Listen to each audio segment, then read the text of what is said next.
Today I'm going to be showing you how to make a goulash, so let's take a look. So here's our ingredients. We've got a yellow pepper, we've got an onion, we've got a carrot, some diced pork. You can use pork or beef if you like.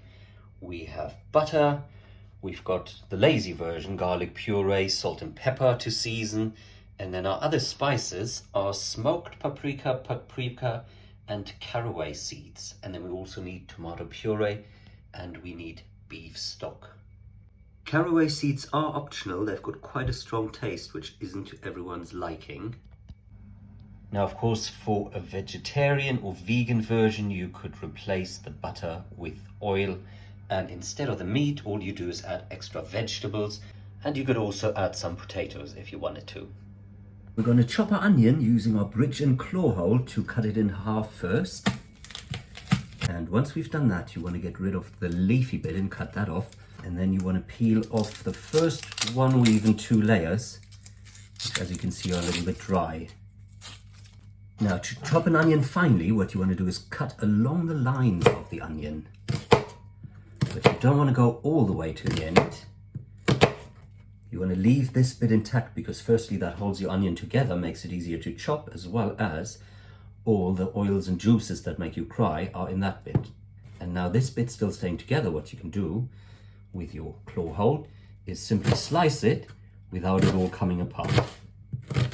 When you get to the last bit, it gets a little bit more tricky. What you do is simply then put it down flat, cut along the sides, corners, and this way all you have left is that, so not a lot is wasted. Cutting a pepper, you break off your stalk and you then cut along the long bits.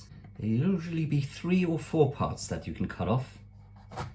And then, not to waste any, you can use the bit at the bottom as well. And then the bit with all the seeds in, throw away. And these you can either chop into thin strips, or depending on what you prefer, these could be chopped very finely into smaller pieces. Once our carrot is peeled, we're going to simply cut it into slices. Depending on how large it is, you might want to cut it in half first and then cut your halves into slices. Into our saucepan goes a generous bit of butter. We're going to wait for that to melt. When your butter starts going runny, as you can see, add your onions.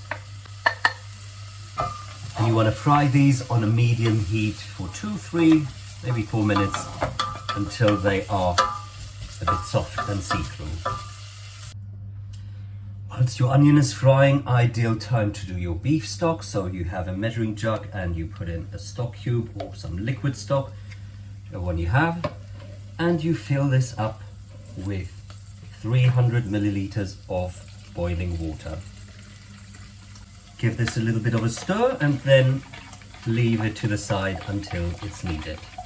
Right, as we can see, my onions have gone soft and they're a little bit see-through, so now it's time to add more ingredients. 2 tablespoons tomato puree, 1 tablespoon paprika, teaspoon smoked paprika, which has a really strong flavor, and if you haven't got smoked paprika, you can always substitute another teaspoon normal paprika powder, and half a teaspoon caraway seeds. Mix this to a paste, and at this stage you really got to make sure it's not burning, and it'll look a little bit like this. Now you add your pork or your beef, and then we continuously stir this to get it coated in the paste. And also, this is something we call searing, to actually seal the meat so it browns on the outside. At this stage, if it's happening really slowly, you continue to heat up again. And this again will take about 2 to 3 minutes. Keep your eye on it closely, don't move away from your saucepan, because as there's no liquid in this yet, it may burn very quickly, and of course you don't want that.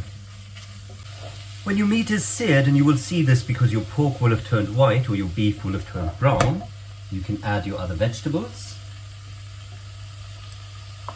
and fry it for another minute or 2.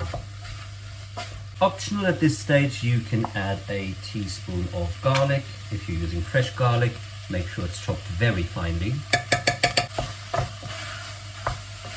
If you're using potatoes, you would add your peeled and diced potatoes, and then you add your stock.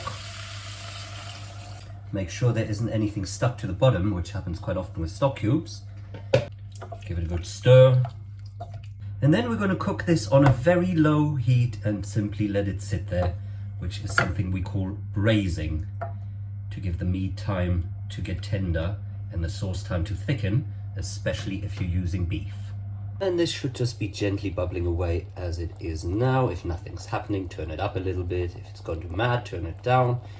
And if you see it getting too dry, you simply add a little bit more stock and water and leave it like this for about 15 to 20 minutes, stirring it occasionally. After 20 minutes, you can see the sauce has now gotten much thicker and the liquid has reduced about 2/3, and that means our goulash is ready. And this is your Hungarian or Austrian or German or Polish, depending on who you want to believe, because they're all arguing about who invented it in the first place, goulash stew, which you can either have with pasta or with dumplings. And if you want to be really authentic, you're going to make some bread dumplings to go with it.